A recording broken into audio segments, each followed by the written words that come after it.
is up, y'all? It is me, Tasha C, and welcome to the Tasha C Show, everybody. Podcast, of course. Shout out to my podcast and YouTube fam. If you've been listening to my podcast, been part of my podcast fan, or you like what you hear, don't forget to make sure you head down to you, because I have no problem you follow me, being my both part of my YouTube and podcast. I have husband love for all the support and all the support I'll get in the future. Thank you. I appreciate it dearly. But like I said, you can go right on YouTube and put search tashactv and go follow me and subscribe me there, okay? And vice versa for the YouTube. Go, if you're part of my YouTube or you're liking what you hear / seeing, because some of these are podcasts. A lot of them happen recently. But if y'all say, wonder about these podcasts, it should be in the description, including Speaker and other platforms where I have my podcast. If, you want to follow me on there and those platforms. So, anyways, y'all, besides this, if y'all new here, just let y'all know it's another bonus podcast.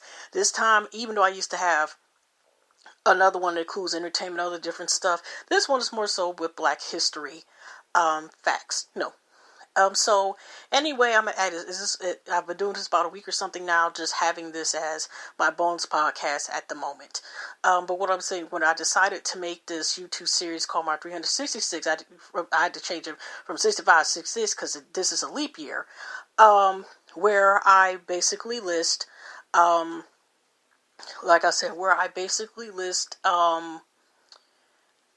history, fact, people say it is.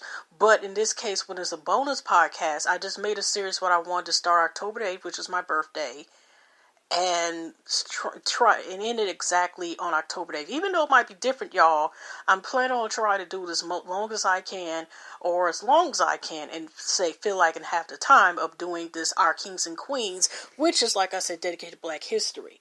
And then, eventually, when I have time, I'll be on regular schedule where I won't be making so many podcasts, like entertainment sort of times, just rent podcasts in the future. So that's what it is. It's just making a video every day, whether it's a podcast or something like that, to be consistent. So here we go. It's 11:03 p.m. and this is volume 27.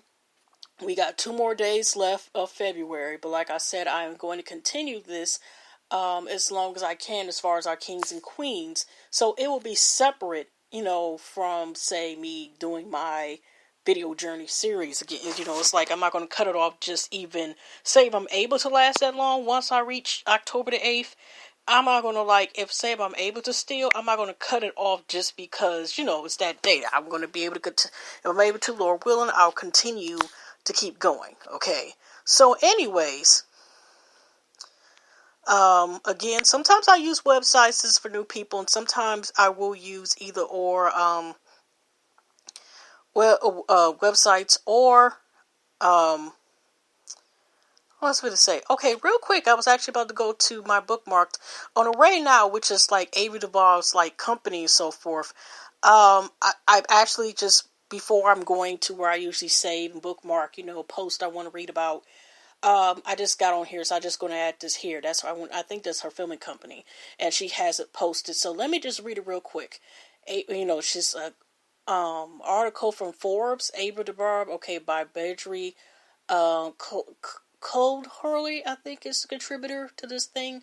This is what it says. In September 2019, Ava DeBarb Array debuted its expansion creative campus along with its Amanda Cinema with Array 360, the annual film series. Starting March 3rd, coinciding with California Super Tuesday, the theater will play a host to a movie marathon featuring 5 election-themed movies.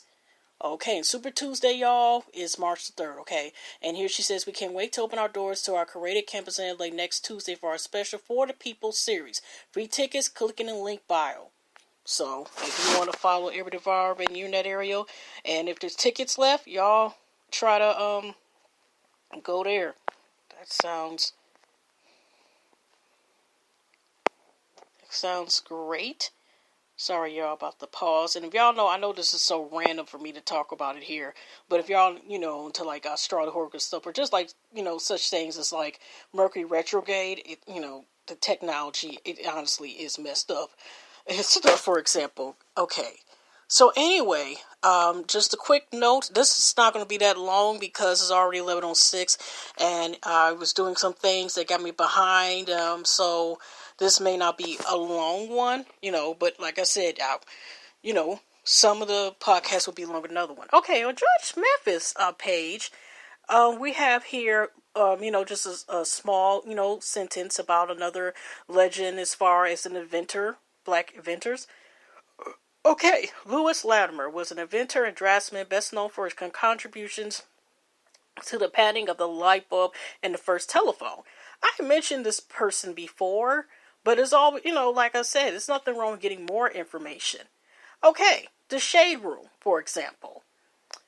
Did y'all know your history? A black man invented the gloves that turned sign language into auto speech. Oh, that is so dope. But okay, y'all histories, okay, roomies. Have y'all heard about Roy Ella? Let me tell y'all about the 25-year-old Canon technology evangelist who has invented smart gloves that convert sign language moves into auto speech.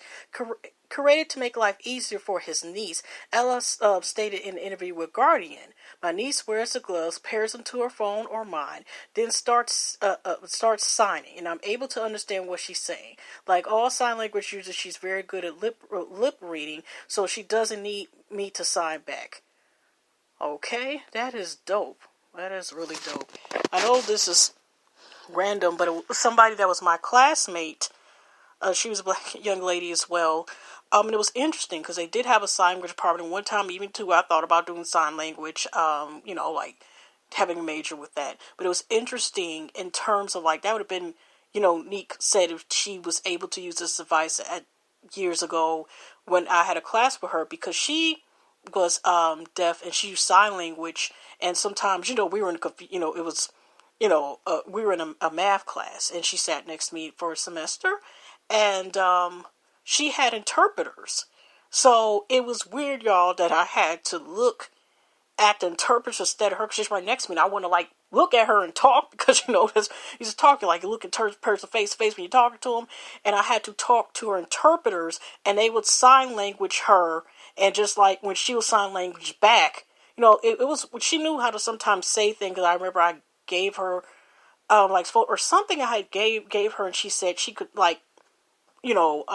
word to word thank you, but I'll smile, wave at her, was sometimes in the hallways, and I did see her, I think, at the graduation, undergrad, I mean, it was both undergrad, graduate, but I'm just saying, y'all, that's just, it's just a unique story. I'm sorry I brought that up.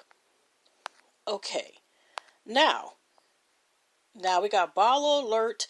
We're going to say here, meet Rona Hood at FedEx, first black CEO who started off as a receptionist at the company.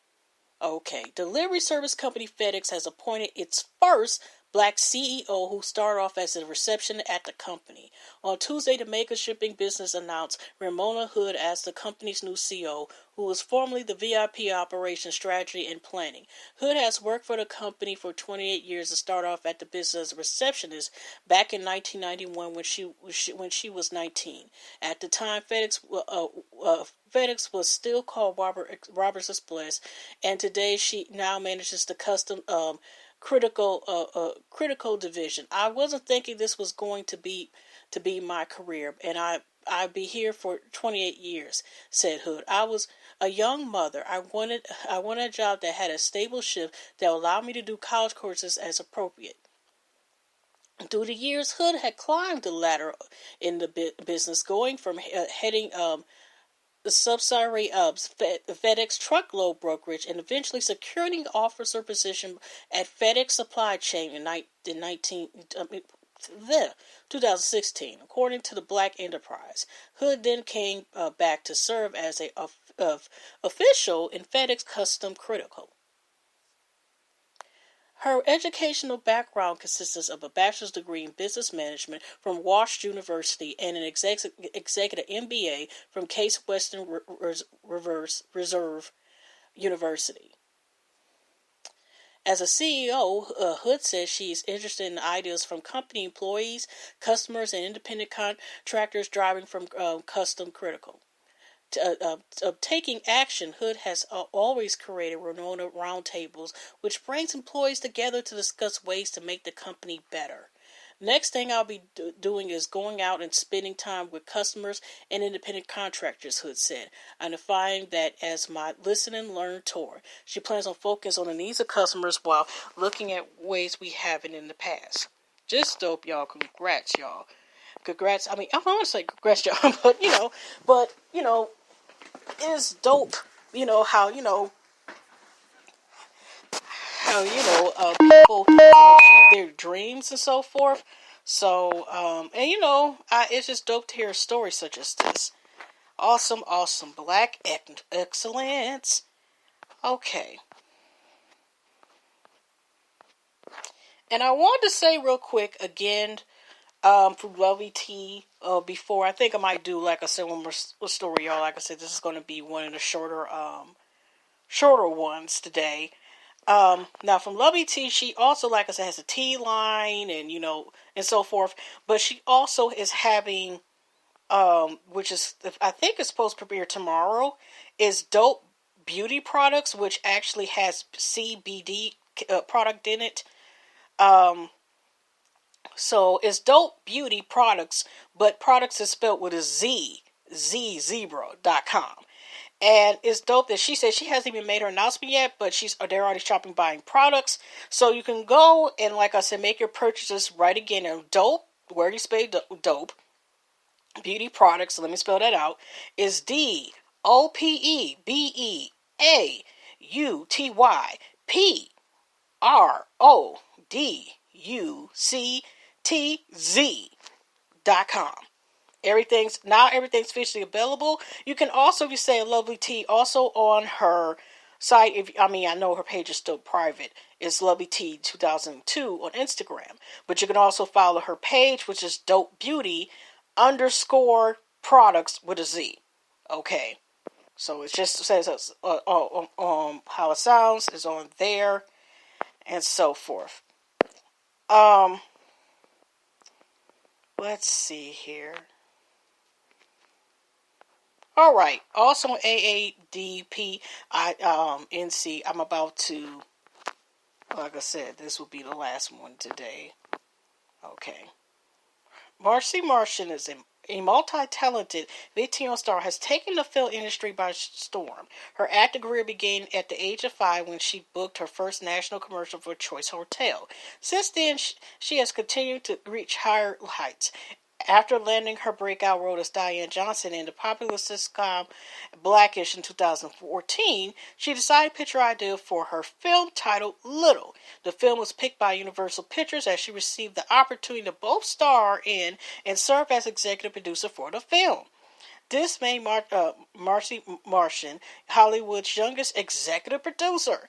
The film grossed roughly $50 million in the box office with a $20 million budget. Martin also is the founder of Genius Products, a television production company. Genius Products was awarded a first look production deal with Universal Pictures. Just wonderful. Just awesome. Again, black excellence.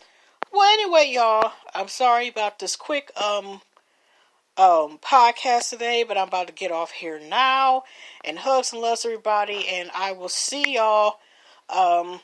Or y'all will hear from me tomorrow with another podcast.